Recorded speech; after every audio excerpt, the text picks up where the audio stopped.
Oke, assalamualaikum warahmatullahi wabarakatuh. Alhamdulillahirobbilalamin wassalatu wassalamu ala asrofil anbiya'i wal mursalin wa ala alihi wasallim amma ba'd.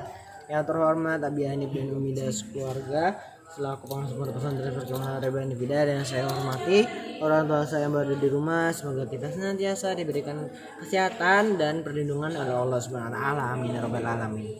Langsung saja pada malam hari ini saya akan mempresentasikan tentang materi imajinasi saya, yaitu tentang akhlak part 2. Yang pertama kita akan membahas tentang akhlak atau hak asasi kepada kaum kerabat. Yang pertama, jadi kaum kerabat itu siapa sih? Itu adalah siapapun yang mempunyai hubungan silaturahmi kepada kita.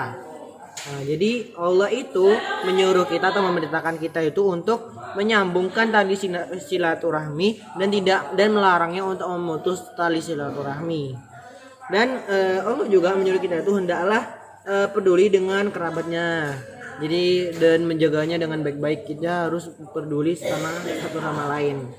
Dan kita itu hendaklah bersikap rendah hati dan sabar terhadap keburukannya atau kekurangannya. Dan walaupun dia itu telah melampaui batas. Dan selanjutnya ada hak asasi kepada tetangga.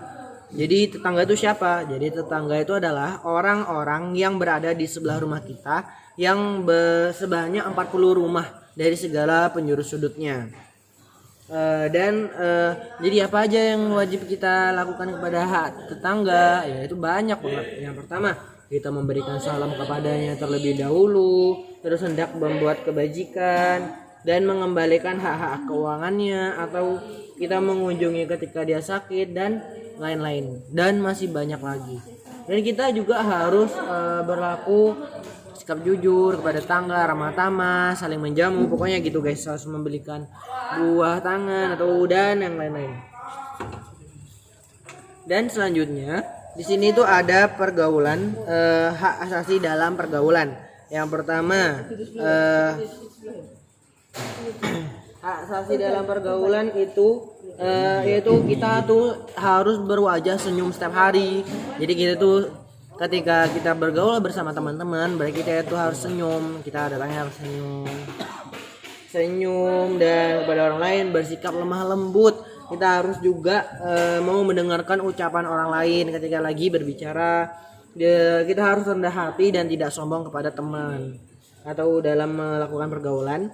Dan kita harus saling memaafkan apabila ada kekeliruan terhadap orang lain atau kerabat kita sendiri. Dan masih banyak lagi ya guys ya yang kalian ketahui itu, tapi saya mengasih tahukan tentang yang penting-pentingnya aja di situ. Dan selanjutnya yang terakhir itu ada kerukunan. Kerukunan sini tuh yaitu adalah rasa kebersamaan atau dan persaudaraan. Yaitu ada meliputi 5 hal. Yang pertama itu dalam hal agama. Ya kita ini kayak saudara seiman ya, umat Islam itu kayak menyempurnakan imam atau persaudaraan imam umat Islam yang ya mengakui kita tuh saudara gitu. Dan kita itu dalam nasab dan keturunan ya, kita kalau kita punya saudara pasti kita itu kayak saling menyayangi atau kita saling membela gitu kan guys. Ya itu kita harus mempertahankan. Dan yang ketiga itu ada hubungan perkawinan, yaitu contohnya seperti suami istri. Nah suami istri itu adalah kerukunan juga, yaitu adalah orang yang mencintai kehidupannya. Dan yang keempat itu ada kebaktian. Yaitu kebaktian itu adalah orang-orang yang menyantuni orang lain. Contohnya kayak kita itu menyantuni anak yatim atau berbakti kepada guru. Nah, itu juga wajib kita laksanakan. Dan berbakti yang paling penting itu berbakti kepada orang tua. Dan selanjutnya di sini yang kelima yang terakhir adalah persaudaraan. Nah, persaudaraan ini tuh juga dipesankan oleh Rasulullah, sebagaimana Rasulullah telah menyatukan kaum muhajirin dan kaum ansor menjadi persaudaraan dan menjadi rukun. Nah, jadi karena itulah kita dianjurkan atau kita disuruh oleh Allah dan Rasulnya untuk menjalin kerukunan, persaudaraan dan tali silaturahmi agar kita tidak pecah belah. Oke, mungkin cukup sekian presentasi saya pada malam hari ini. Kurang lebihnya saya mohon maaf. Wabillahi taufiq. Assalamualaikum warahmatullahi wabarakatuh.